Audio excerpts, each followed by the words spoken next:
তো বলতেছিলাম সে পৃথিবীর সৃষ্টির সাথে সম্পর্ক এই মহরমের 10 তারিখের আলোচনা করতে করতে হযরত মূসা আলাইহিস সালাম পর্যন্ত এসেছিলাম। আল্লাহর পয়গম্বর মূসা কালিমুল্লাহ, হযরত মূসা কালিমুল্লাহ সাল্লাল্লাহু আলাইহি ওয়াসাল্লাম, উনি উনার বংশ বনি ইসরায়েল নিয়ে মিশরে থাকতেন। কিন্তু মিশরবাসী, মিশরের কর্তৃপক্ষ, মিশরের রাজা, ওনারা জানতো যে বনি ইসরায়েলের আবাসভূমি, আদি বাসস্থান মিশর না, এরা সিরিয়ার। এরা কোন জায়গার? সিরিয়া। বনি ইসরায়েলের আদি বাসস্থান কোথায়? সিরিয়া। সে ইয়াকুব আলাইহিস সালামের জামানায় যখন ইয়াকুব আলাইহিস সালাম সিরিয়াতে বাস করতেন, তখন তার ছেলে ইউসুফ প্রথম কূপে ফেলানো হয়, সেখান থেকে মিশরের বাজারে ওঠানো হয়, সেখান থেকে তিনি জেলেবন্দি হন, জুলাইখার বাড়িতে যান, সেখান থেকে জেলেবন্দি হন, জেল থেকে ছাড়া পান, এক পর্যায়ে মিশরের খাদ্যমন্ত্রী হন। এরপরে মিশরে দুর্ভিক্ষ দেখা দেয়। কি দেখা দেয়? দুর্ভিক্ষ দেখা দেয়। দুর্ভিক্ষের টাইমে হযরতে ইউসুফ আলাইহিস সালাম, উনি যে ইউসুফ, এটা তো আর কেনানের মানুষ জানতো না, সিরিয়ার মানুষ জানতো না যে মিশরের বর্তমানে খাদ্যমন্ত্রী উনি ইউসুফ, উনি যে ইয়াকুব নবীর সন্তান, এটা কেনানের কেউ জানতো না, মিশরের কেউ জানতো না। হযরত ইউসুফ আলাইহিস সালাম কুয়ার থেকে তাকে ব্যাপারীরা উঠায়া মিশরের বাজারে বিক্রি করে, সেখান থেকে নিঃসন্তান জুলাইখা তাকে কেনে, সেখানে বহু ঘটনা ঘটে, সেখান থেকে উনি জেলে যান, বিনা দোষে 7 বছর জেল খাটেন, সেখান থেকে মুক্তি পান। এরপরে তিনি আজিজে মিশর হন, খাদ্যমন্ত্রী হন। দেশে দুর্ভিক্ষ দেখা দেয়, দুর্ভিক্ষ মোকাবেলার প্রস্তুতি হিসাবে 7 বছর তিনি গম উৎপাদন করেন এবং গোডাউনগুলো গম দিয়ে রিজার্ভ করে ফেলেন। এক পর্যায়ে দুর্ভিক্ষ আরম্ভ হয়।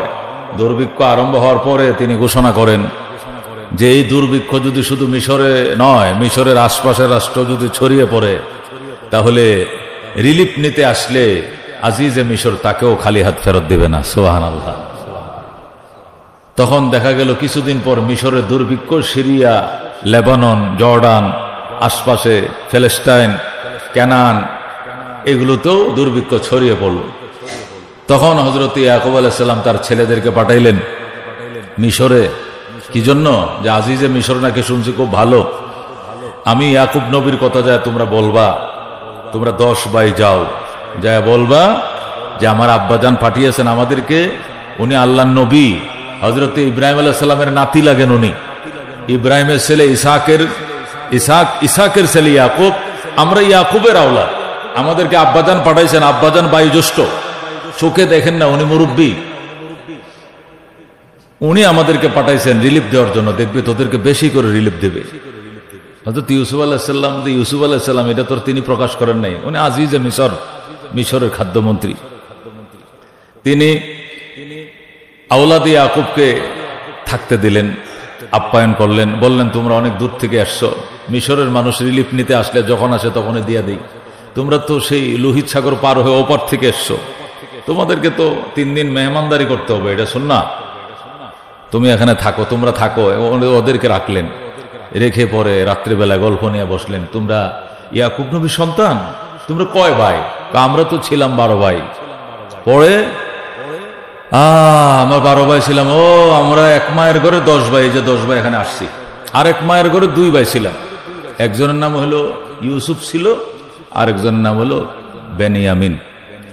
তো ইউসুফ কই? ইউসুফ রে বাঘে খেয়ে বেশ, ইউসুফ রে বাঘে খেয়ে বেশ। এরা কান্দে, ইউসুফ আলাইহিস সালামের সাথে বলতেছে ইউসুফ রে বাঘে খেয়ে বেশ। আল্লাহর পয়গম্বর হাসে, কে? ইউসুফ রে বাঘে খেয়ে ফেলছে? তার একটা ভাই ছিল না, ওর নাম কি? বেনিয়ামিন। তো ওকে আনলা না কেন? ইউসুফ রে বাঘে খেয়ে ফেলার কারণে আব্বা এখন আর বেনিয়ামিনকে আমাদেরকে দিয়া বিশ্বাস করে না, এই জন্য বলে যে একটাকে নিয়ে তোরা খেলার কথা বইলা বাঘের মুখে দিয়ে ছেড়ে দিয়েছোস, আরেকটাকে আর দেবো না, এই জন্য বেনিয়ামিনকে আমাদের হাতে আর দেয় না, এই জন্য ভাইকে আনতে পারলাম না, আমরা 10 ভাই আসছি। ইউসুফ আলাইহিস সালাম, উনি তো ইউসুফ আলাইহিস সালামের পরিচয় দেয় না, উনি আজিজে মিশর, মিশরের খাদ্যমন্ত্রী, উনি রিলিফ দিলেন, 10 জনকে 10 বস্তা দিয়ে বললেন আগামীবার আসার সময় ওই ছোট ভাইটারা নিয়ে আসবা, তাহলে ডবল ডবল রিলিফ দেওয়া হবে। তো আরেকবার আসছে 11 ভাই মিলে বিনিয়ামিনকে সহ নিয়ে আসছে। আসার পরে ইউসুফ আলাইহিস সালাম বস্তার ভিতরে ওই বাটি ঢুকাইয়া দিয়া, গমের মাপের স্বর্ণের বাটি ঢুকাইয়া দিয়ে ওকে চোর হিসাবে সাব্যস্ত করে আটকায়া দিলেন। উদ্দেশ্য হলো তো ওকে আটকাইয়া বাবা মাকে মিশরে আনা। বললেন তোমরা 11 ভাই, তোমরা পয়গম্বরের বংশধর, আমি কোনোদিন কল্পনাও করতে পারি না যে আমার এই মাপের বাটিটা তোমরা বস্তা ঢুকিয়ে ফেলবে। 10 ভাই বলবো যে কল্পনা করতে পার না আপনি যেভাবে, আমরাও করি না। আমরা পয়গম্বরের বংশধর, আমার বাবা নবী, আমার দাদা নবী, আমার বাবার দাদাও নবী, আমরা আউলাদে আম্বিয়া, আম্বিয়ার বংশধর, আমরা চুরি করবো কোনোদিন? তাহলে এই মাপের বাটি তোমাদের বস্তা ঢুকলো কেমনে? ও হে আমগো আমগো আমগো মায়ের ঘরের না, হেরা অন্য মায়ের ঘরের। বিনিয়ামিন এটা আরেক মায়ের ঘরের, এটা চুরি করলে করতেও পারে। কারণ কি জানেন, এটার বড় একটা ছিল না যেটা বাঘে খাইছে, ইউসুফ কইতো হিডো সুরা ছিল। কারে কইতেছে? ইউসুফের কাছেই বলতেছে। এইটার আর একটা বাই ছিল জোড়াটা বড়টা, ওইটাও সুরা ছিল। সুতরাং এইটারে বাঘে খাইছে, ভালো হয়েছে, এইটাও চুরি করলে করতে পারে। কিন্তু আমরা যে এক মায়ের ঘর 10 ভাই, আমগো 10টা বস্তার ভিতরে কোনো গমের বাটি পাইছেন? কয় না, হেটের কাছে পাইছেন, এটার বড়টা সুরা ছিল। ইউসুফ আলাইহিস সালাম রে বলতেছে এটার বড়টা ইউসুফ ছিল না, ওইটাও সুরা ছিল। আল্লাহর পয়গম্বর না, উনি তো নবী হবেন, এখনো নবী হন না, নবী তো হবেন। ধৈর্য কাকে বলে? ধৈর্য কাকে বলে? নবীরা ধৈর্যশীল হয়, নবীর ওয়ারিসরা ধৈর্যশীল হয়, ওলামায়ে কেরাম ধৈর্যশীল হয়, ধৈর্যের পাহাড় হয়। কি পরিমাণ ধৈর্য হলে ইউসুফ আলাইহিস সালাম নিজেকে কন্ট্রোল করলেন। এরপরে বললেন ঠিক আছে, ভুলবশত হইলে তো হইতে পারে, অথবা অভ্যাস থাকলে হইতে পারে, যেভাবে হোক, যেহেতু ওনার বস্তার মধ্যে বাটি পাওয়া গেছে, আমাদের দেশের অভ্যাস হলো, আইন হলো যে চুরি করবে সে জেলবন্দি হবে। তো 10 ভাইয়ের পক্ষ থেকে প্রস্তাব দেওয়া হলো আমাদের যে কোনো এক ভাইকে রেখে দেন, ওর পরিবর্তে তবু ছোটটারে ছেড়ে দেন, নাহলে আমার বাবা স্ট্রোক করবে। কারণ বড়টাকেও হারায় এখনো কান্দে, কানতে কানতে সে অন্ধ হয়ে গেছে ইউসুফের জন্য কানতে কানতে। আমার বাবা ইয়াকুব নবী ইউসুফের জন্য কানতে কানতে চোখে দেখে না, চোখের পানি শুকায় গেছে। সুতরাং আজকে যদি শুনে যে বিনিয়ামিনও মিশরের কারাগারে আটকা, তাহলে আমার বাপ সোজা স্ট্রোক করবে। ইউসুফ আলাইহিস সালাম বললেন, অর্থাৎ আজিজে মিশর বললেন যে দেখুন, আমার দেশের আইন হলো যে চুরি করবে সে জেল বুক করবে। চুরি করবে একজনে, জেল কাটবে আরেকজনে। এটা কি বাংলাদেশ পাইছো? একজনে অপরাধ করবে আরেকজনে জেল বুক করবে। এই বিধান ইউসুফ এই 2 মিশরে চলবে না। আজিজে মিশরের আইনে এটা পড়ে না। যে চুরি করছে সে জেলবন্দি হবে। তোমরা একটা কাজ করো, রিলিফ দেওয়া হবে না, এবার রিলিফ ছাড়া খালি হাতে যাবা, যায় তোমার বাবার কাছে বলো তোমার আব্বা যেহেতু আল্লাহর নবী, উনি এবং ওনার সহধর্মিণী সহযোগী মিশরে আসে, তা ওনার আগমনের বরকতে এই দোষী বেনিয়ামিনকেও আমরা বেকসুর খালাস দিয়ে ছেড়ে দেব, কিন্তু তোমার আব্বা আসতে হবে দেশে। তো একজনে বলতেছে, কয় যে আমার আব্বা যে আসবেন, আমার আব্বা তো চোখে দেখেন না, আমার জামা নিয়ে যাও, এই জামা কোনো অন্ধ মানুষ পড়লেও সাথে সাথে চোখ খুলে যায়। সুবহানাল্লাহ। তখন ইউসুফ আলাইহিস সালাম নিজের পরনের জামাটা খুলে দিলেন। উনি তো অন্যভাবে বলছেন, এটা তো ওরা বুঝে না, ওরা মনে করছে এটা কোনো জাদুর জামা নেই, এটা কোনো জাদুর জামা নেই যেটা পড়লে অন্ধ ভালো হয়ে যায়। ওরা তো জাদুর জামা মনে করছে। আর ইউসুফ তো জাদুর জামা দেয় নাই, হারানো সন্তানের জামা দিয়েছে। আল্লাহু আকবার।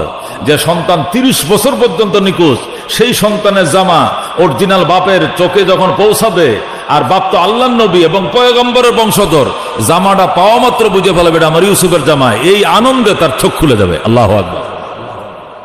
হযরত ইউসুফ আলাইহিস সালাম জামা দিলেন। ইহুদা এবং তার ভাইরা মিলে এই জামা নিয়ে রওনা করলেন। দূরের থেকে ইয়াকুব আলাইহিস সালাম দেখতেছেন, গেল 11 জন, আসতেছে 10 জন। রিলিফ আনতে গিয়েছিল 11 জন, কিন্তু দেখা যায় না 10 জন আসতেছে। কারণ কি? আমার ছোটটা কই? আব্বু তোমার ছোটটা চুরি করছে, ওকে মিশরের কারাগারে আটকানো হয়েছে। কেন? চুরি করছে। হইতে পারে না আমার ছেলে চুরি করে না। সেই ইউসুফের বেলা যেরকম তোরা ছলনার আশ্রয় নিয়েছস, বেনিয়ামিনের ক্ষেত্রে একই ছলনা আশ্রয় নিয়েছ। আমি এই ছলনা বিশ্বাস করি না।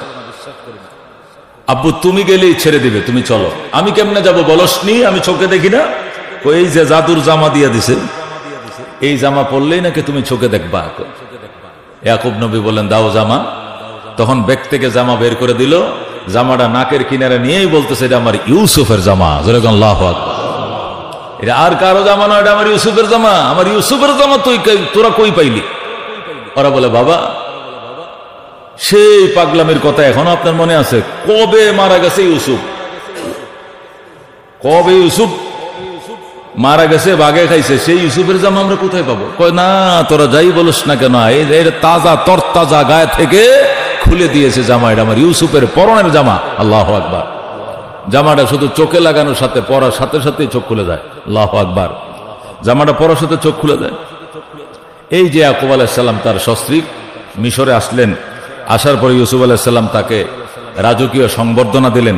মিশর কর্তৃপক্ষ, তিন বাহিনীর সকল সেনারা মিলে সংবর্ধনা দিয়া বরণ করে নিলেন এবং বললেন আমার আব্বাজান আমার ভাইদেরকে নিয়ে আপনি মিশরে থাকবেন, আর আপনাকে কেনানে যেতে হবে না। এই যে বনি ইসরায়েল মিশরে বসবাস শুরু করলো, যেরকম সুবহানাল্লাহ। সেই কবি ইউসুফ আলাইহিস সালামের জামানা গেল, আর অনেক নবীর জামানা গেল, হযরতের মূসা আলাইহিস সালামের জামানা আসলো। ইতিমধ্যেই এই 12 জন থেকে, কয়জন থেকে? এই 12 জন থেকে 12 লক্ষ 6 লক্ষ সদস্য হয়ে যায়। সুবহানাল্লাহ। কয় লক্ষ? 6 লক্ষ। এই 12 জন সদস্য। ইয়াকুব আলাইহিস সালামের বড় স্ত্রীর ঘরে 10 ছেলে, ছোট স্ত্রীর ঘরে 2 ছেলে, এই 12 ছেলে। এই 12 ছেলে তখন একত্রিত হয়ে গেছে, তাদের পরিচয় হয়েছে। ইউসুফ আলাইহিস সালাম তাদেরকে মাফ করে দিলেন। ইয়াকুব নবী ইউসুফকে সুপারিশ করলেন তুমি আমার ছেলেদেরকে মাফ করে দাও, ওরা তোমাকে হত্যার ষড়যন্ত্র করে কূপে ফেলে দিয়েছিল, অথচ আমাকে যা মিথ্যা বলেছে তোমাকে নাকি বাঘে খেয়ে ফেলছে, এই সমস্ত ছল চাতুরির জন্য আমি পয়গম্বর তোমার কাছে ক্ষমা চাই, তুমি আমাকেও ক্ষমা করো, আমার সন্তানকেও ক্ষমা করো। আল্লাহর পয়গম্বর ইউসুফ আলাইহিস সালাম বল বাবা আপনার কি অপরাধ? আপনার কোনো অপরাধ নাই, আপনাকে ভুল বোঝানো হয়েছে, আমি আমার ভাইদেরকে মাফ করে দিলাম। হযরত ইউসুফ আলাইহিস সালাম ডাইরেক্ট বললেন লা তাসরিবা আলাইকুমুল ইয়াউম, আজকে তোমাদের বিরুদ্ধে কোনো প্রতিশোধ নেওয়া হবে না, মাফ করে দিলাম। যেরকম সুবহানাল্লাহ। ইয়াকুব আলাইহিস সালাম দোয়া করলেন ইউসুফ আলাইহিস সালামের জন্য। শেষে ইউসুফ আলাইহিস সালাম খাদ্যমন্ত্রী থেকে প্রেসিডেন্ট পর্যন্ত হইলেন। এই যে বনি ইসরাইল নির্বিঘ্নে সিরিয়া থেকে, কেনান থেকে এসে মিশরে বসবাস শুরু করলো, বসবাস করতে করতে করতে করতে এই 12টা ছেলের বংশ থেকে 12টা বংশ বিস্তার হলো। 12টা বংশকে বনি ইসরাইল বলা হয়। 12টা বংশকে কি বলা হয়? এই 12 বংশের মধ্যে একটার নাম ছিল ইহুদা, ওর বংশধরটাকে ইহুদি বলা হয়। যারা এখন এই জারজরা কই থাকে, এই ইসরায়েলে যারা থাকে একটা, আর বাকি 11টা বংশ, এদের থেকে 1 লক্ষ নবী আসে। যেরকম সুবহানাল্লাহ। আর ইহুদা এই বদমাশ, তার থেকে এই যে বর্তমানে পৃথিবীর ক্যান্সার নামক যে জারজ রাষ্ট্র ইসরায়েল, এটা হয় ওই ইহুদার বংশ থেকে। এই 12 ছেলের একটার নাম ছিল ইহুদা, আর বাকিগুলো বংশ থেকে আল্লাহ তাআলা একদম হযরত ঈসা আলাইহিস সালাম পর্যন্ত প্রায় 1 লক্ষর উপরে নবী পাঠান। যেরকম আল্লাহু আকবার। হযরতে ইউসুফ আলাইহিস সালাম তার ভাই বেরাদর সহ, তার বাবা মা সহ মিশরে থাকতে দিলেন, থাকতে শুরু করলেন। এদের এই 12 ভাইয়ের বংশ থেকে 12টা গোত্র বের হলো। 12 এক এক গোত্র থেকে প্রায় 50,000 সদস্য হয়ে গেল। 12 গোত্রে প্রায় 6 লক্ষ বনি ইসরায়েল। এরপরে ফেরাউনের শাসন আসলো। নবী হলেন মূসা আলাইহিস সালাম, ফেরাউন হলো দেশের রাষ্ট্রপ্রধান। ফেরাউন হলো কিপ্তি বংশের, মূসা আলাইহিস সালাম হলেন বনি ইসরায়েলের বংশের। এখন ফেরাউন ইতিহাস পড়া শুরু করলো যে এরা তো রিফিউজি, এরা তো রোহিঙ্গা, এরা তো এই দেশের আদিবাসীদা নয়, এরা তো সেই ইউসুফের জামানায় আজিজে মিশর থেকে রিলিফ নিতে এই দেশে এসেছিল, এরপরে এদের বংশ বিস্তার শুরু হয়েছে, এরা এই দেশের আদিবাসিন্দা নয়, এদেরকে তাড়িয়ে দাও। এই যে ফেরাউনের মাথায় কেউ ঢুকলো, বনে ইসরায়েলকে বিতাড়িত করবে মিশর থেকে। হযরত মূসা আলাইহিস সালাম আল্লাহ কর্তৃক নির্দেশিত হয়ে, যেহেতু বনে ইসরায়েলের উপরে নিষ্ঠুর অত্যাচার করা হয়, ওরা মিশরের শিক্ষিত মানুষ, তাদের ইতিহাসের মধ্যে, বই পুস্তকের মধ্যে আগেই লিখে রাখছে যে বনি ইসরায়েল নামক কোন জাত, এটা এই দেশের কোন আদি জাত নয়, এরা এই দেশের রোহিঙ্গা, এরা এই দেশের রিফিউজি, এরা ওই সিরিয়ার থেকে এক সময় ইউসুফের যুগে রিলিফ নিতে আসছিল, এরা এদের আদি বাসিন্দা নয়। এই জন্য মিশরের মধ্যে বনি ইসরায়েলকে কোনো সরকারি চাকরি দেওয়া হয় না, উচ্চশিক্ষিত হতে দেওয়া হয় না। ওদের চাকরি হলো কুলি, লেবার, দারোয়ান, গার্ড, সিকিউরিটি, নৌকা চালক, লাকড়ির বোঝা কাহক, বুঝেন, নাইট গার্ড, মানে এই জাতীয় নর্মাল পোস্টগুলো বনি ইসরায়েলকে দেওয়া হতো। আর অফিসার যত র্যাঙ্ক, মন্ত্রী, মিনিস্টার, রাষ্ট্র চালানো পরিচালনা করা যত উচ্চ পদগুলো সব কিপ্তি সম্প্রদায়ের। ফেরাউন ছিল কিপ্তি বংশধর, ওটা হলো আদি বংশ, মিশরের অরিজিনাল আদি বংশ। বনি ইসরায়েল আদি বংশ নয়, এরা রিফিউজি, এরা মিশর থেকে এসেছিল। এই ইতিহাস ফেরাউনও জানতো। এই জন্য কৌশল শুরু হয়েছে কিভাবে বনি ইসরায়েলকে বিতাড়িত করা যায় মিশর থেকে। আল্লাহ নবী হযরত মূসা আলাইহিস সালামের কাছে বারবার বিচার আসতেছে যে আমাদের সাথে শুধু বৈষম্য করা হচ্ছে, আমাদের সাথে বৈষম্য করা হচ্ছে। আল্লাহ নবী মূসা কালিমুল্লাহ আল্লাহর কাছে দরখাস্ত, আল্লাহ তাহলে আমাকে অনুমতি দিয়ে দেন, আমরা আমাদের দেশে চলে যাই। এ দেশে থেকে আমাদের উপর এত বৈষম্যের শিকার হতে হচ্ছে, আমাদের বৈষম্য করা হচ্ছে, আমরা দেশে থাকবো না। আল্লাহর হুকুম হলো হযরত মূসা আলাইহিস সালাম রাত্রিবেলা সিগন্যাল দিয়ে দিলেন, ভোরে সব কিপ্তিরা ঘুমায় যখন ভোরবেলায়, ইতিমধ্যে মূসা আলাইহিস সালাম তার দলবল নিয়ে সকালবেলা সুবহে সাদেকের টাইমেই মিশর ছেড়ে সিরিয়ার উদ্দেশ্যে তিনি রওনা করে দিলেন। লোহিত সাগরের কিনারে মতান্তরে নীল নদের পারে এসলেন, এসে দেখলেন যে বিশাল বড় নদী সামনে, 6 লক্ষ মানুষ পার হওয়ার মতো স্টিমার, জাহাজ, নৌকা কিছুই নাই, কেমনে পার হবেন? আল্লাহ তাআলা দরবারে দরখাস্ত করলেন। আল্লাহ রাব্বুল আলামিন বললেন, ইজরিব বিআসাকা, আপনি আপনার হাতের লাঠি মারুন। পয়গম্বর নিজের হাতের লাঠি মারলেন পানির উপরে, সাথে সাথে 12টা রাস্তা হয়ে যায়। আল্লাহু আকবার। কটা রাস্তা? 12টা। আল্লাহ তাআলা ফালাকেল বাহার করলেন। ফালাকে বাহার মানে সাগরকে বিদীর্ণ করা, মানে সাগরের পানি ছিদ্র করে কার্পেটিং রাস্তা তৈরি করা। আল্লাহ তাআলা সাগরকে বিদীর্ণ করে, লোহিত সাগরকে বিদীর্ণ করে, ছিদ্র করে কার্পেটিং রুট বানাইলেন। 12টা গোত্রের জন্য 12টা রুট বানাইলেন। এক এক গোত্র জানতে পেরেছে তাদের রুট কোনটা, প্রত্যেক গোত্রকে বলে দেওয়া হলো। আর এক একটা রুট দিয়া 50,000 বনি ইসরাইল সাগর এপার থেকে ওপারে সহি সালামতে চলে গেলেন। সুবহানাল্লাহ। যখন মূসা আলাইহিস সালাম বনি ইসরাইল নিয়া কি হবেন, পার হবেন, পিছন দিয়া কিপ্তি সম্প্রদায় 60 লক্ষ সেনা নিয়া, ফেরাউন 60 লক্ষ সেনা নিয়া, ঘোড়া বিশাল বড় বাহিনী নিয়া বনি ইসরায়েলকে ধাওয়া করে লোহিত সাগরের কিনারে আসলেন। এসে দেখলেন যে রাস্তাগুলো এখনো শুকনা, ধুলা উঠতেছে। এই রাস্তা দিয়ে ওরা যে পার হচ্ছে, ঘোড়ার পায়ের খড়খড় শব্দ শোনা যাচ্ছে, বনে ইসরায়েল পার হচ্ছে। ইতিমধ্যে ফেরাউনের ঘোড়া এসে নদীর ঘাটে দাঁড়াইছে। দাঁড়ানোর পরে কিপ্তি সম্প্রদায় মূসাকে প্রশ্ন করলো, ওগো আমাদের প্রভু, এরা তো প্রভু ডাকতো ফেরাউনকে, ওগো আমাদের প্রভু, এ কি করে সম্ভব? পানিতে রাস্তা? চিনলি না ফেরাউনকে? তোরা কি কম সাধে আমাকে রব ডাকস? আমি কত বড় মহান প্রভু যে আমার সম্মানার্থে আমি আসার আগেই রুট হয়ে রয়েছে। এটা আমার সম্মান, এটা মহারবের সম্মান। জোরে করে নাউজুবিল্লাহ। সে খুব মোট দিয়া কথাগুলো বলতেছিল, চিনস নাই তো ফেরাউনকে? আমি আনা রাব্বুকুমুল আলা, আমি তোমাদের মহান রব, বড় রব আমি। এই কথা কি এমনি বলি? আমি আসার আগেই আমার সম্মানার্থে রুট হয়ে গেছে। আর এই রুটটাই ওরা ব্যবহার করে ওরা চলে গেছে ওপারে। লাভ নাই চলে গিয়ে, আমরা আসতেছি তোদের পিছনে। এই বলে ফেরাউনের ঘোড়া দাঁড়াইলো। একদম 60 লক্ষ কিপ্তি সম্প্রদায়ের সেনারা এসে এখানে দাঁড়াইলো। এখন ফেরাউন যে ঘোড়ার উপরে সোয়ার ছিল, এই ঘোড়া তো সামনে যায় না। তাফসিরে লেখে ঘোড়া এবং উট সামনে 4 মাইল দূরে, সামনের থেকে 4 মাইল দূরেও যদি কোনো বিপদ থাকে, 4 মাইল আগেই তার নাকের মাথায় বিপদের সংকেত চলে আসে। ওই জীবনেও ওই সামনের দিকে আর আগাইতে চায় না। এটা উঠেরে আর কারে? আল্লাহ হাতিরে, উঠরে আর ঘোড়ারে এইটা দিয়ে রাখছে। এখন ফেরাউনের ঘোড়া তো সাগর পারে দাঁড়াইয়ে বুঝে ফেলছে যে 4 মাইল যাওয়ার সাথে সাথে বাস ফাতুবিকা আলাইহিম, সাগরের পানি তাদের উপর নিমজ্জিত হয়ে তরঙ্গের বাড়ির ছোট ওরা মাটির সাথে পানির সাথে মিশে যাবে, রাস্তা সব মিক্সড হয়ে যাবে, আলগা কোনো রাস্তা থাকবে না। জানতে পেরে ঘোড়া যায় না, ফেরাউনের ঘোড়া যায় না। ফেরাউন বলতেছে, এই ঘোড়া তুই যাস না কেন? শত্রু তো চলে গেল, পার হয়ে গেল। মূসা আলাইহিস সালামের বাহিনী অর্ধেকের বেশর্ধেক পার হয়ে প্রায় ওই প্রান্তে পৌঁছায়। এমন অবস্থাতে এদিকে ফেরাউন ধাওয়া করতেছে ঘোড়াকে, চল দেখি চল, রাস্তা হয়েছে আমার জন্য, ভয় কিসের? চল। ঘোড়া তো জানে রাস্তা তোমার জন্য হয় নাই, রাস্তা হয়েছে হযরত মূসা কালিমুল্লাহ এবং তার দলের জন্য। যেরকম সুবহানাল্লাহ। হযরত মূসা আলাইহিস সালাম ওই দিন নিরাপদে এই লোহিত সাগর পার হন যেদিন, এইটাও ছিল মুহররমের 10 তারিখ। যেরকম সুবহানাল্লাহ। মুহররমের কি ছিল? 10 তারিখ ছিল। ফেরাউনের ঘোড়া তো যায় না, ঘোড়া তো তার জীবন রক্ষার জন্য বুঝে ফেলছে সামনে বিপদ। এই জন্য আল্লাহর তো ইচ্ছা ফেরাউনকে ধ্বংস করবে, এই জন্য জিবরাইল আলাইহিস সালামকে পাঠাইছে। হযরত জিবরাইল আলাইহিস সালাম ঘোড়ির উপরে সওয়ার হইছে। একটা ঘোড়া, আর একটা নাম কি? ঘোড়ি। কোনটা? যেটা বেটি ঘোড়া, মাদি আর কি, বেটি মহিলা। ওই স্ত্রীলিঙ্গ ঘোড়ির উপরে জিবরাইল সওয়ার হইয়া ফেরাউনের ঘোড়ার সামনে দিয়ে যায়, হ্যাঁ হ্যাঁ করে ডাক দিছে। ঘোড়ি যখন ডাক দেয়, ঘোড়া তার যৌবনকে কন্ট্রোল করতে না পারে, ঘুড়িকে ধরার জন্য দৌড় দেয়। ঘুড়িটা এমন ভাবে ডাক দিছে খুব আসক্ত হয়ে, যাতে ফেরাউনের ঘোড়া আর নিজেকে কন্ট্রোল করতে পারে নাই। ওই তাজা ঘুড়ির দিকে দেখে, যৌবনে ভরপুরে ঘুড়ি টকবগে যুবতী আমাকে ডাকে হেন হেন করে, এই লোভ সইতে না পেরে মরণকে ভুলে গিয়েছে ফেরাউনের ঘোড়া। সে জিব্রাইলের ঘুড়ি ধরার জন্য পিছন দিয়ে দৌড় দিছে। সে যখন দৌড় দিল, পিছন দিয়ে 60 লক্ষ কিপ্তি সবার ঘোড়ায় দৌড়, একসাথে ভিতরে ঢুকে ঠিক মাছ দরিয়ার মাঝামাঝি যাওয়ার পর ফাতুবিকা আলাইহিম, সাথে সাথে পানি তাদের উপরে মিশে যায় এবং সমস্ত কিপ্তি সম্প্রদায়ের 60 লক্ষ ফেরাউন সদল বলে মারা যায়। জোরে কোন আল্লাহু আকবার। সব মারা যায়।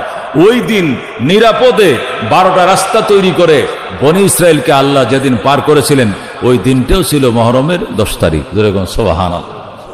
এই জন্য ঐতিহাসিকভাবে মহরমের 10 তারিখের তাৎপর্য শুধু হাই হুসাইন হাই হুসাইন হাই হুসাইনের কারণে নয়। হযরত হুসাইন শাহাদত বরণ করেছেন, এটা তো সত্য, এটা তো মর্মান্তিক, এটা তো হৃদয়ে মানে না, কলিজার সহ্য হয় না, ঠিক আছে, কিন্তু এটাই শুধু মহরমের 10 তারিখের ইতিহাস এবং তাৎপর্য নয়, হাজারো তাৎপর্য এর সাথে জড়িত আগের থেকেই। যেরকম আল্লাহু আকবার। এই কারণে হযরত মূসা আলাইহিস সালাম ওপারে যাওয়ার পরেই কি করলেন? ওপারে যাওয়ার পরেই নিয়ত করলেন যে আগামী বছর থেকে আল্লাহ যদি বাঁচিয়ে রাখে, এই 10 তারিখ যখনই আসবে রোজা রাখবো। কৃতজ্ঞতা শুকরিয়া আদায় করার জন্য মূসা আলাইহিস সালাম প্রতি বছরই এই মহরমের 10 তারিখ রোজা রাখতেন। একবারে রোজা মূসা আলাইহিস সালাম রাখছেন। ওনার পরবর্তীতে ওনার পরে আর 10,000 নবী আসছেন, সবাই রাখছেন। পরে ঈসা আলাইহিস সালাম আসছেন, উনি ইনজিলের মালিক হয়েছেন, তিনিও রোজা রাখছেন। ওনার ইনজিলের সহযোগী হিসেবে আরো শত শত নবী আসছেন, ওনারাও এইটার উপরে আমল করেছেন।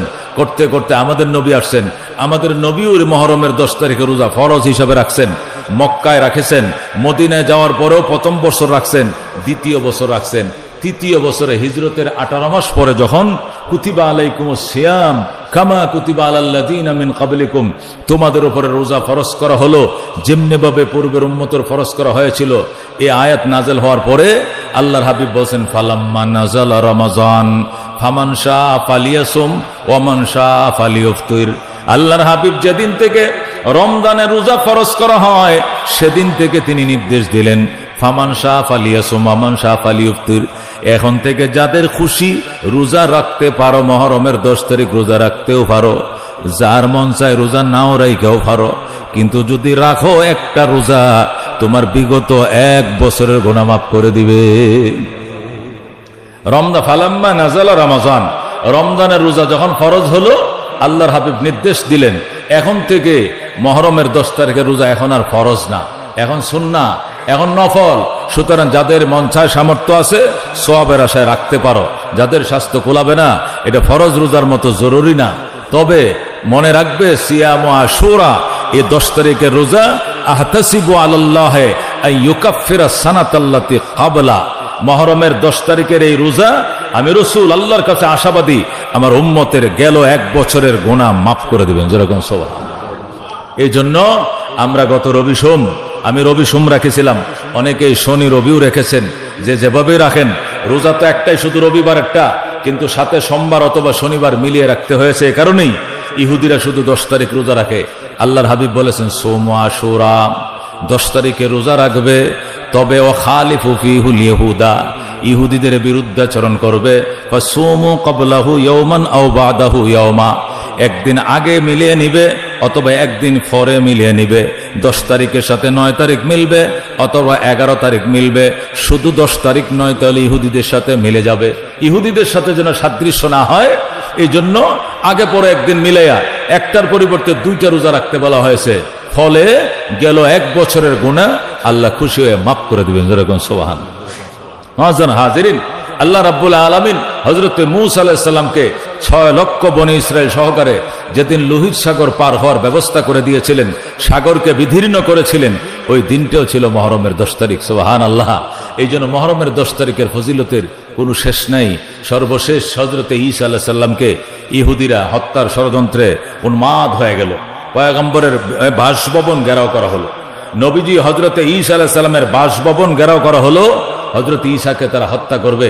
আল্লাহর পয়গম্বর ঈসা আলাইহিস সালামকে আল্লাহ তাআলা জিন্দা জীবিত অবস্থায় এই ইহুদি ষড়যন্ত্র থেকে যেদিন চতুর্থ আকাশে উঠিয়ে নিয়ে নিরাপদ জায়গায় পৌঁছিয়ে দেন, ওইটাও ছিল মুহররমের 10 তারিখ। সুবহানাল্লাহ। এরকম হাজারো ঘটনা 10 তারিখের সাথে সম্পর্ক। এরপরে আইসা নতুন আরেক ঘটনা, মর্মান্তিক এক ঘটনা এসে এখানে যোগ হয়। সেই ঘটনা হলো হযরতে মুআবিয়া রাদিয়াল্লাহু তাআলা আনহু। উনি কাতেবে ওহী ছিলেন, উনি ওহী লেখক 10 জন ফেরেশতার মধ্যে উনি প্রধান ছিলেন। ওহী লেখক ফেরেশতাদের মধ্যে, সাহাবায়ে কেরামের মধ্যে নেতৃত্ব দিয়েছেন হযরতে মুআবিয়া রাদিয়াল্লাহু। এই 10 জন কাতেবে ওহী, আল্লাহ যখন আয়াত নাজেল করতেন, কখন কোন আয়াত নাজেল করতেন, কোন সূরার সাথে এটা অ্যাড করা লাগবে, নবী বলে দিতেন, আর ওনারা এগুলো সেখানে কি করতেন, জয়েন করতেন। এই দায়িত্ব ছিলেন হযরতে মুআবিয়া রাদিয়াল্লাহু তাআলা আনহু। হযরত আলী রাদিয়াল্লাহু তাআলা আনহু এর শাহাদাতের পরে হযরত মুআবিয়া রাদিয়াল্লাহু তাআলা আনহু কি হলেন, খলিফার আসনে অধিষ্ঠিত হলেন। তিনি অধিষ্ঠিত হলেন খলিফার আসনে, আল্লাহ তাকে বসাইলেন, দেশ চালাইলেন। ইন্তেকালের আগে তিনি তার ছেলে ইয়াজিদকে ক্ষমতায় বসাইলেন। হযরত মুআবিয়া রাদিয়াল্লাহু তাআলা ইয়াজিদকে যখন ক্ষমতায় বসাইলেন, সাহাবায়ে কেরামকে সামনে নিয়ে বলেন, সাহাবায়ে কেরাম, আমি আল্লাহকে সাক্ষী করে বলছি, দেশ চালানোর দক্ষতা যোগ্যতা আছে বলে আমি তাকে দায়িত্ব দিয়েছি। তবে সে যদি কোনো রাষ্ট্রবিরোধী, মানবতা বিরোধী বা ইসলামের বিরুদ্ধে কোনো কর্মকাণ্ডে জড়িত হয়, তাহলে আমি তাকে অযোগ্য বলে ঘোষণা করব, এবং সে তখনই অযোগ্য সম্পন্ন হবে এবং সে বরখাস্তের যোগ্য হবে। তার কোনো পাপাচারের দায়ভার আমি তার পিতা নেব না, পরিষ্কার তিনি বলে দিলেন। এরপরে ক্ষমতা নেওয়ার টাইমে বাবার জীবদ্দশা খুব ভদ্রলোক, অনেক ভালো। কিন্তু হযরতে মুআবিয়া রাদিয়াল্লাহু তাআলা ইন্তেকালের পরে এই ইয়াজিদ এমন কোনো পাপ নাই, এমন কোনো অন্যায় নাই যে অন্যায় সে জড়িত হয় নাই। সে নিজের আপন বোনকে, বিয়াকে বৈধ ঘোষণা করলো, যেরকম নাউজুবিল্লাহ। মদ খাওয়াকে বৈধ ঘোষণা করলো, জেনাকে পর্যন্ত বৈধতা দিল। এই জন্য অনেক উলামায়ে কেরাম বলে ইয়াজিদ কাফের। অনেক উলামায়ে কেরাম কি বলে? তবে আহলুস সুন্নাহ ওয়াল জামাতের আকীদা হলো সে বাতিল, সে ফাসিক, সে গুমরা, সে পথভ্রষ্ট, সে জালেম, সে অত্যাচারী, এর মধ্যে কোনো সন্দেহ নাই। কিন্তু কাফের হওয়া না হওয়া নিয়ে উলামায়ে কেরামের মধ্যে দ্বিমত আছে। একদল উলামায়ে কেরাম বলে যে লোক আপন বোনকে বিয়া করাকে বৈধতা দিতে পারে, যে লোক মদ্যপানকে বৈধতা দিতে পারে, হারামকে যে হালাল মনে করে, সে সাথে সাথে কাফের হয়ে যায়। এই জন্য একদল উলামায়ে কেরাম তাকে কাফের পর্যন্ত ঘোষণা করে। এই ইয়াজিদ যখন ক্ষমতায় বসলো, তখন তার রাজধানী তো কুফায়, রাজধানী ইরাকে। এখন এই মক্কায়, মদিনায় এবং সিরিয়ায় এবং বসরায় এবং ইরানের তেহরানে, বাগদাদে, মোশেলে, এইগুলো যে রাষ্ট্রগুলো, যেগুলো বাহরাইনে, যেগুলো এখন আলাদা আলাদা রাষ্ট্র হয়েছে, এগুলো তখন স্টেট ছিল, এক একটা প্রদেশের মতো ছিল। এই প্রত্যেকটা প্রদেশের মধ্যে গভর্নর ছিল। তো ইয়াজিদ তার পক্ষ থেকে প্রত্যেকটা গভর্নরের কাছে ফরমান জারি করলো যে প্রত্যেকটা গভর্নর ইয়াজিদের পক্ষ থেকে ও এলাকাবাসীকে বায়াত করাবে, ইয়াজিদের উপরে হাতে বায়াত গ্রহণ করতে হবে, যাতে এই আরব রাজ্যের মধ্যে ইয়াজিদের বিপক্ষে কোনো একটা লোকও না থাকে। এই জন্য মদিনায় যখন ফরমান আসলো যে ইয়াজিদের পক্ষে বায়াত গ্রহণ করার জন্য, হযরত হুসাইন রাদিয়াল্লাহু তাআলা ধ্যাত্তহীন ভাষায় প্রতিবাদ করলেন। এরপরে বললেন, আমি শহীদ হতে রাজি আছি, আমি মারা যাইতে রাজি আছি, জীবন দিতে রাজি আছি, তারপর আমি বদমাইশের হাতে বায়াত গ্রহণ করব না। আল্লাহু আকবার। হযরত হুসাইন যখন প্রত্যাখ্যান করলেন এবং হযরতে আব্দুল্লাহ ইবনে জুবায়ের রাদিয়াল্লাহু তাআলা আনহু প্রত্যাখ্যান করলেন, বেশ কিছু তেজস্বী ইয়াং সাহাবীরা যখন কি করলো, দায়িত্বহীন ভাষা প্রতিবাদ করলো যে ইয়াজিদের হাতে, তার পক্ষ থেকে এই মদিনার গভর্নরের হাতে বায়াত গ্রহণ করব, জীবন থাকতে জীবনে এক বিন্দু রক্ত করতে কখনো সম্ভব নয়। তখন ইয়াজিদে বাহিনী পাঠাইলো ওনাদেরকে অ্যারেস্ট করার জন্য। মদিনার পরিবেশ পরিস্থিতি যখন হযরত হুসাইন দেখলেন অনুকূলে নয়, তখন তিনি সেখান থেকে হিজরত করে মক্কায় চলে আসলেন। হেরেমে মক্কা হলো নিরাপদ নগরী। এখানে চোর হোক, ডাকাত হোক, অভিযুক্ত হোক, যে কোনো মার্ডার কেসের আসামিকে হেরেমের মধ্যে অ্যারেস্ট করা নিষেধ, এখানে গ্রেফতার করা নিষেধ। ফামান দাখালাহু কানা আমিনা, যেই ঢুকবে হেরেমের ভিতরে সে নিরাপত্তা লাভ করবে। এটা আল্লাহ কর্তৃক নিরাপত্তা দেওয়া। এই আশায় হযরত আব্দুল্লাহ ইবনে জুবায়ের এবং হযরত হুসাইন রাদিয়াল্লাহু তাআলা আনহু মদিনার থেকে হিজরত করে মক্কায় চলে আসলেন। মক্কার গভর্নর বলল যে মক্কা আসলেও আপনারা নিরাপত্তা লাভ করবেন না, আপনারা এখানকে ছেড়েও অন্য কোথাও যদি নিরাপদ ভূমি আপনাদের কাছে মনে হয় তাহলে সেখানে চলে যান। এই জালেমের কঠোর নির্দেশ আমাদের প্রতি, আপনাকে এখানে অ্যারেস্ট করা হবে। হযরত হুসাইন রাদিয়াল্লাহু তাআলা মক্কায় অবস্থান করছিলেন। ইতিমধ্যেই বাগদাদ থেকে, কুফা থেকে চিঠি আসা শুরু হলো। একের পর এক চিঠি, একটা, দুইটা, তিনটা, চারটা, পাঁচটা করে গুনতে গুনতে 150 চিঠি। কয়শো চিঠি? 150 চিঠি আসলো কুফা থেকে। কার কাছে? হযরত হুসাইন রাদিয়াল্লাহু তাআলার কাছে। হে হুসাইন, হে হুসাইন, জালেম তামাম দুনিয়াতে ফরমান জারি করতে পারে, তবে মনে রাখবে হুসাইন বাতির নিচে অন্ধকার। মনে রাখবে হুসাইন বাতির নিচে অন্ধকার। আমরা কুফাবাসী ওর বিরুদ্ধে, আমাদের আমরা কুফাবাসী যারা আছি, আমরা এজিদের হাতে আমরা বায়াত গ্রহণ করে নাই। আমরা হুসাইনের অপেক্ষা করতেছি, নবীর বংশধর অপেক্ষা করতেছি। আপনি আসুন এখানে, আপনি বাগ সোজা আমাদের এই কুফায় চলে আসেন, আপনি এখানে ইরাকে চলে আসুন, আপনি ইরাক চলে আসুন। ইরাকের মাটি, মানুষ, ইরাকের মানুষের দিল আপনার প্রতি। ইরাকের মানুষ আপনার জন্য যুদ্ধ করবে। আপনার ডানে থাকবো, সামনে থাকবো, পিছনে থাকবো, বামে থাকবো, চারদিকে আমরা থাকবো। আল্লাহ থাকবেন আপনার সাথে। আপনি ইরাকে চলে আসেন, আপনাকে মক্কা মদিনা কোথায় থাকার দরকার নেই। এইভাবে যখন 150 চিঠি আসলো, তখন সাহাবায়ে কেরাম যারা ছিলেন মক্কায়, তাদের সাথে হযরত হুসাইন পরামর্শ করলেন যে আমার কাছে বারবার চিঠি আসছে, আমি ইরাকে যাওয়ার জন্য, তোমরা কি বলো? সাহাবায়ে কেরাম পা ধরলেন পর্যন্ত যে ইরাকের মানুষ, এরা কুফার মানুষ, এরা বেওফা, এরা গাদ্দার, এরা বিশ্বাসঘাতক। এরা আপনার বাবার সাথে কি আচরণ করছে জানেন না? আপনার বাবাকে এরা হত্যা করেছে, আপনার বড় ভাইকে এরা জহর বিষ খাইয়ে মেরেছে। এরা আপনার সাথে একই আচরণ করবে। আল কুফি লা ইউফি, এই কুফাবাসী অফাদার নয়, এরা অফাদার নয়, এরা বিশ্বাসঘাতক। এদেরকে যারা বিশ্বাস করবে এরা আততায়ীদের হাতে মারা যাবে। এর প্রমাণ আপনার বাবা, আপনার বড় ভাই। আপনি ইরাকে যেন না। বহু সাহাবায়ে কেরাম, হযরতে আবু হুরায়রা রাদিয়াল্লাহু তাআলা আনহু, হযরতে আনাস ইবনে মালিক রাদিয়াল্লাহু তাআলা আনহু, হযরতে জাবির ইবনে আব্দুল্লাহ রাদিয়াল্লাহু তাআলা আনহু সহ অনেক সাহাবায়ে কেরাম হযরত হুসাইনকে বলেন, নবীর অবর্তমানে নবী ফ্যামিলির একমাত্র সদস্য আপনি, আপনার দিকে তাকাইলে নবীজির চেহারা আমাদের চোখের সামনে ফুটে ওঠে। আল্লাহর হাবিবের চেহারার সাথে অরিজিনাল অর্থে আপনার সাথে মিল। আল্লাহু আকবার। আপনাকে দেখলে আমাদের মনে হয় যেন আমরা নবীকে দেখছি। আপনাকে দেখলে নবীর দেখার যে তৃষ্ণা, এটা আমাদের মিটে। হুসাইন, আপনি যায়েন না, আপনি আমাদেরকে ছেড়ে যায়েন না। আপনি যাদেরকে বিশ্বাস করছেন, এদের মন আপনাদের পক্ষে থাকলে থাকতে পারে, কিন্তু এদের অস্ত্র আপনার বিপক্ষে। এদের মন আপনার পক্ষে থাকলেও এদের অস্ত্র আপনার বিপক্ষে উৎপেতে রয়েছে। এরা আপনার বুক ভিত করে ফেলবে, ছিদ্র করে ফেলবে। আপনি যায়েন না।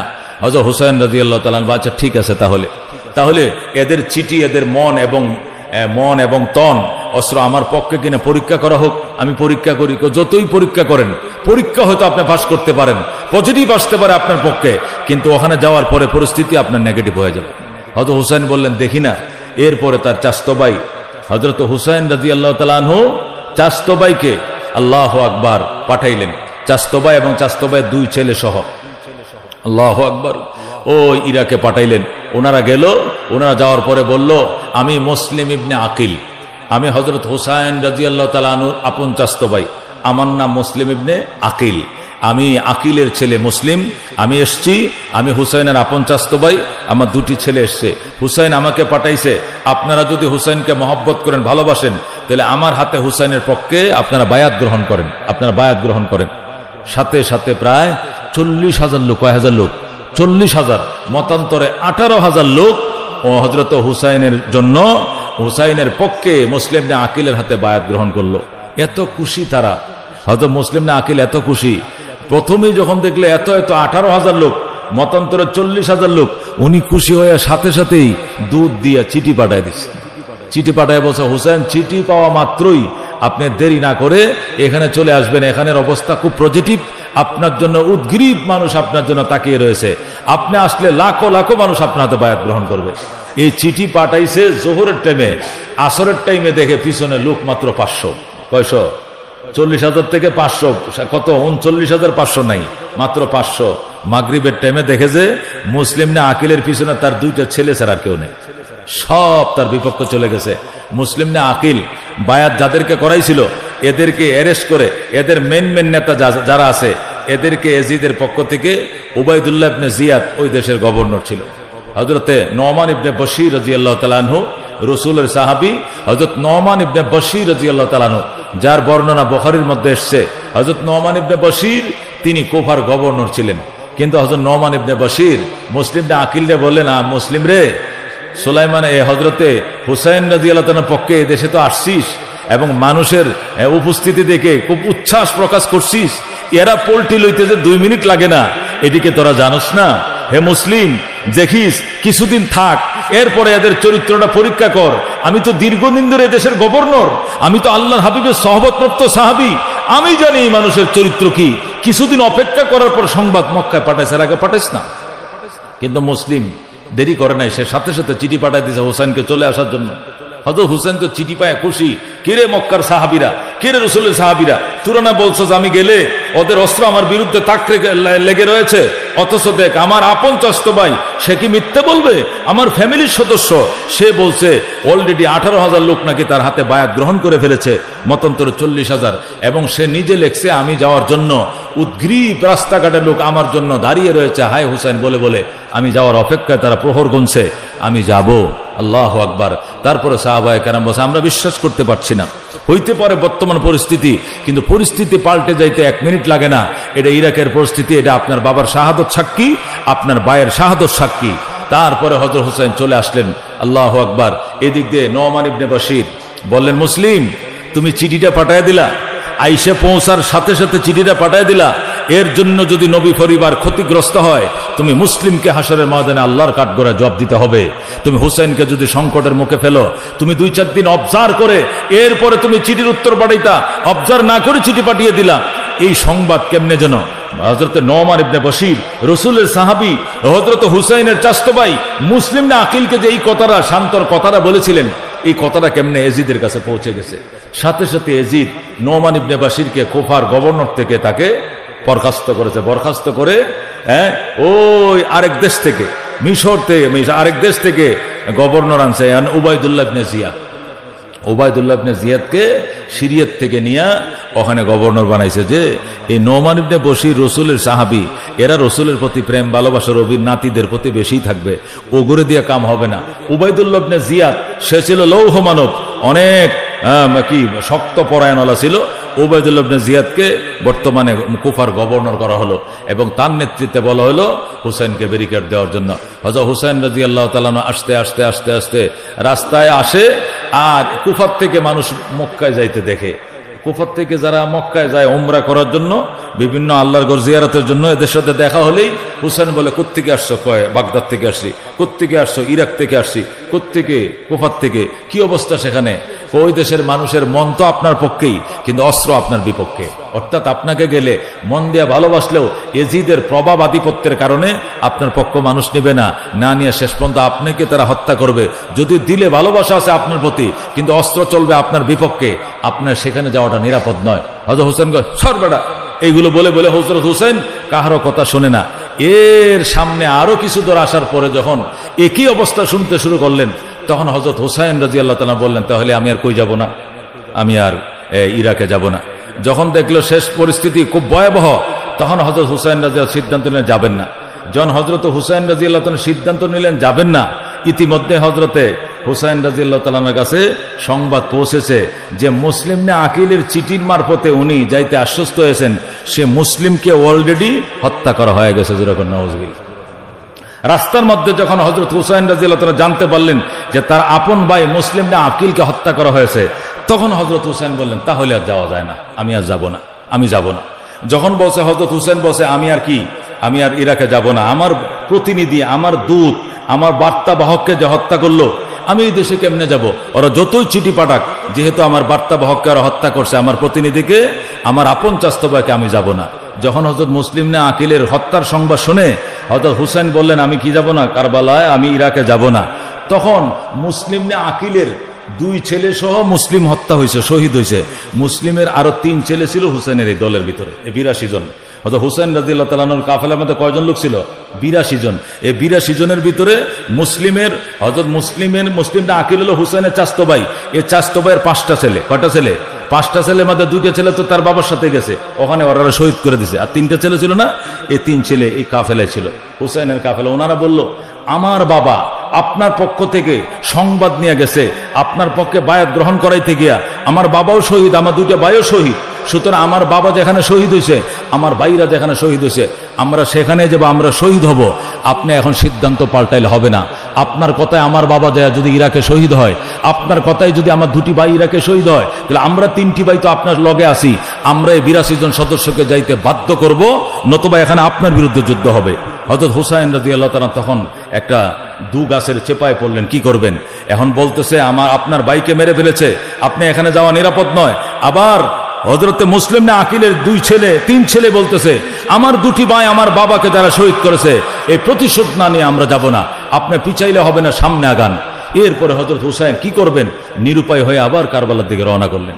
যা হোক, লম্বা ঘটনা, লম্বা ইতিহাস। এক পর্যায়ে হযরত হুসাইন সেখানে গেলেন নির্মমভাবে। যাওয়ার পরে পানি রাস্তা বন্ধ, ফোরাত নদীর পানির ব্যবস্থা বন্ধ করে দেওয়া হলো। কিছু পানি স্টক করলেন, 2 দিন এই পানি গেল। আল্লাহু আকবার। 1 তারিখ থেকে 8 তারিখ পর্যন্ত কোনো মতে পানি ছিল, শেষের 2 দিন পানি নাই। এরপর যুদ্ধ শুরু হলো। তার সদস্যরা অনেকে অসুস্থ ছিলেন, অনেকে শিশু ছিলেন, অনেকে মহিলাও ছিলেন। অসুস্থরা, শিশুরা, মহিলারা তো যুদ্ধ করে নাই। যারা প্রাপ্তবয়স্ক ছিলেন, বিশেষ করে আলী আসগর, হযরতে আলী আকবর, হযরতে জয়নুল আবেদিন, হযরতে কাসেম ছিল হযরতে হাসান রাদিয়াল্লাহু তাআলা আনহুর ছেলে, বড় ছেলে। ওনার সাথে হযরত হুসাইন রাদিয়াল্লাহু তাআলা আনহুর কন্যা সাকিনার বিয়া ঠিকঠাক ছিল। সকিনার বিয়া একবার পড়ানো ছিল, কিন্তু হঠাৎ করে কারবালার ডাক আসলো। কাসেমের সাথে সকিনার আর বিয়া হতে পারে নাই। হযরত কাসেম সেখানে শহীদ হয়ে গেলেন। পরবর্তীতে সকিনাকে অন্য ছেলের সাথে বিয়ার ব্যবস্থা করল। হযরত সকিনা হযরত হুসাইন রাদিয়াল্লাহু তাআলা আনহুর কন্যা ছিলেন। তার 3 ছেলে হযরত আলী আসগর, হযরত আলী আকবর এবং হযরত জয়নুল আবেদিন, ওনারা শাহাদত বরণ করেন। জয়নাল তো ছোট ছিলেন, দুধের শিশু ছিলেন। পানির জন্য জয়নালকে কোলে নিয়ে ফুরাতের কাছে বলছিলেন, আমার দুধের শিশুটার জন্য একটু পানি দে, ওরে নিষ্ঠুরেরা, আমার দুধের শিশুর জন্য পানি দে। তখন হযরতে এই জয়নাল আবদিনের উপরও তারা তীর নিক্ষেপ করে। এই কুলের মধ্যে, হুসাইনের কুলের ভিতরে জয়নাল তীরে আঘাতে সইতে না পারে, সে কুলের মধ্যে শাহাদত বরণ করে। ইন্না লিল্লাহি ওয়া ইন্না রাজিউন। এই চরম বিপর্যয় মুসলমানদের উপরে যেদিন নেমে এসেছিল, এক পর্যায়ে হযরত হুসাইনকে শহীদ করে ফেললো এবং কাল্লাকে আলাদা করে এজিদের দরবার হাজির করলো। যেদিন, ওই দিনটাও ছিল সেই মুহররমের 10 তারিখ। এই মর্মান্তিক ঘটনা হাজারো ঘটনার সাথে মিলে এই কারবালার ইতিহাসে আমাদের দিলকে ক্ষত বিক্ষত করে ফেলে। কথা কোন ঠিক কিনা? আরে বাবা, মৃত্যু তো হচ্ছেই, এসছে জঘন্য ঘটনা এখন ডেইলি ইসরায়েলে হইতেছে। প্রতিদিনই 50 জন, 60 জন, 70 জন, 100, 200 জন মেরে ফেলতেছে। কিন্তু কারবালার ঘটনাটা বিদারক কেন? 1 নম্বর হলো নবী ফ্যামিলির সদস্যরা। কথা কোন ঠিক কিনা? ওরা যারা শাহাদত বরণ করতেছে গাজার মধ্যে, ওরা তো নবী ফ্যামিলির মেম্বার নয়, ওরা আরো নির্মম ভাবে শহীদ হচ্ছে। এখানেও শিশু আছে, এখানেও মাজুর আছে, এখানেও নারী আছে, যাদেরকে ডেলি গাজার মধ্যে ইসরায়েল হত্যা করতেছে। কিন্তু কারবালার ঘটনাটা আমাদের দিলের ভিতরে আঘাত করে বেশি, এই কারণে এরা নবী আলাইহিস সালামের ফ্যামিলি মেম্বারের সব সদস্যগুলো এদিন ছিল। এর বাহিরে 82 জনের বাহিরে তেমন আর আল্লাহর হাবিবের কোনো বংশধর অন্য কোথাও ছিল না। পুরা বংশটাই ওই কাফেলার মধ্যে নিপাত করে দেয় বেঈমানের গোষ্ঠী, এই কারবালাবাসী। এই জন্যই কারবালা ঐতিহাসিক ঘটনা মুসলমানের দিলে অত্যন্ত দুঃখ বেদনার সঞ্চার করে। কথা কোন ঠিক কিনা? নতুবা এরছে এখন কারবালা সে নতুন নতুন কারবালা ডেলি ঘটতেছে দুনিয়ার অনেক দেশে, লেবাননে, সিরিয়াতে, জর্ডানে, বিভিন্ন দেশে, আল্লাহ ইয়েমেনের ভিতরে, বিশেষ করে গাজায় প্রতিদিনই কারবালার ঘটনা ঘটতেছে। কিন্তু কারবালার সাথে তুলনা হয় না, এই কারণেই কারবালার ঘটনা অন্যরকম দাওয়াত করে এনেছে। 1টি 2টি নয়, 150 চিঠি দিয়ে যারা দাওয়াত করে দেশে এনে, দাওয়াত করে এনে মেহমানের সাথে এমন আচরণ যে 1 ফোঁটা পানি পর্যন্ত একটা দুধের শিশুকে খেতে দেওয়ার সুযোগ দেওয়া হয় না। এত নিষ্ঠুর ঘটনা ওই জামানায় আর ছিল না। পৃথিবীর সৃষ্টির পরে এত বড় নিষ্ঠুর ঘটনা আর ছিল না বলে এই ঘটনা অত্যন্ত মর্মান্তিক এবং হৃদয়ে মানে না এমন এক ঘটনা। এই ঘটনার সাক্ষী এই মুহররমের 10 তারিখ। এই কারণে হাজার ঘটনার সাথে এটা মিলে আরো মর্মান্তিক হয়ে যায়। এই কারণে মুসলমান 10 তারিখের সাথে আরেকদিন আগে পরে মিলিয়ে রোজা রাখে। আল্লাহর হাবিব বলেন, এক রোজা তোমাকে 1 বছরের অগ্রিম বিগত দিনের গুনাহ মাফ করে দেবে। যেরকম সুবহানাল্লাহ, সামনের নয় পিছনের 1 বছরের গুনাহ আল্লাহ তাআলা মাফ করে দেবে। যাদেরকে আল্লাহ তৌফিক দিয়েছেন রেখেছি, যাদের তৌফিক হয় না সামনে রাখবো। বাদ বাকি এখন আমাদের করণীয়টা কি? রোজা রাখা করণীয়, রোজা তো রেখেছিলাম, আর কি করণীয়? আর কি করণীয়? আর কিছু করণীয় নাই। আর এমন নয় যে ডাকডুল পিটানো, তাজিয়া মিছিল করা, এগুলো শিয়ারা করছে, যারা শিয়া সম্প্রদায় ওরা করে। আমরা আহলুস সুন্নাহ জামাতের কাজ হলো ধৈর্য ধারণ করা, হুসাইন ফ্যামিলির জন্য দোয়া করা। আল্লাহর হাবিব সাল্লাল্লাহু আলাইহি সাল্লাম হুসাইন যখন কুলে ছিলেন, কুলে নিয়েই কি করছেন? তিনি দেখাইছেন যে আমার হুসাইনকে কারবালা মানুষ শহীদ করে ফেলবে। তখন সাহাবায়ে কেরাম বলতে, হুজুর আপনার দৌহিত্রীকে শহীদ করবে, এটা আমরা বিশ্বাস করতে পারছি না। তখন জিবরাইল আলাইহিস সালাম কারবালা রক্ত মাখা মাটি এনে দেখিয়েছিলেন, এই যে আপনার কারবালা যে শহীদ করা হবে, এ অগ্রিম আপনাকে রক্ত মাখা মাটি দেখাইলাম। তখন আল্লাহর হাবিব বলেছিলেন, যা, যদি এমনটাই হয় তাহলে আমার উম্মতের গুনার কাফফারার জন্য আমি হুসাইনের শাহাদত মেনে নিলাম। যেরকম আল্লাহু আকবার। ওলামায়ে কেরাম লেখেন আল্লাহর হাবিব সাল্লাল্লাহু আলাইহি ওয়াসাল্লামকে অগ্রিম জানানো হয়েছিল তার নাতিকে শহীদ করবে। নবী যদি ওই দিন বলতেন আল্লাহ আমি মানি না, আমার নাতিকে শহীদ করলে আমি মানি না, এটাকে ফিরাও তুমি, আল্লাহর হাবিব আবেদন করলে হয়তোবা হুসাইন শহীদ হতেন না। কিন্তু রসুল আবেদন করেন নাই, বরং রসুল এ উম্মতের গুনার কাফফারার জন্য তার নাতিকে শহীদ করে দিয়েছেন এবং বলেছেন আমার হাসান এবং হুসাইন জান্নাতে যুবকদের সর্দার হবে। যেরকম সুবহানাল্লাহ। আল হাসানু ওয়াল হুসাইনু সাইয়্যিদা শাবাবি আহলিল জান্নাহ। জুমার খুতবার মধ্যে প্রতিদিন আমি পড়ি হাসান এবং হুসাইন তারা জান্নাতের যুবকদের লিডার হবে। যেরকম আল্লাহু আকবার।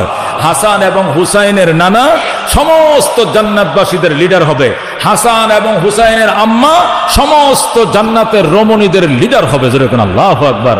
আল্লাহ রাব্বুল আলামিন তাদের সাথে তাদের রক্তের বিনিময় আল্লাহ তাআলা আমাদের গুনাহগুলোকে মাফ করে নবীজির সাহাবায়ে কেরামের জামাতের সাথে আমাদেরকে জান্নাতি হওয়ার তৌফিক দান করুক। আমিন। ওয়া আখিরু দাওয়ানা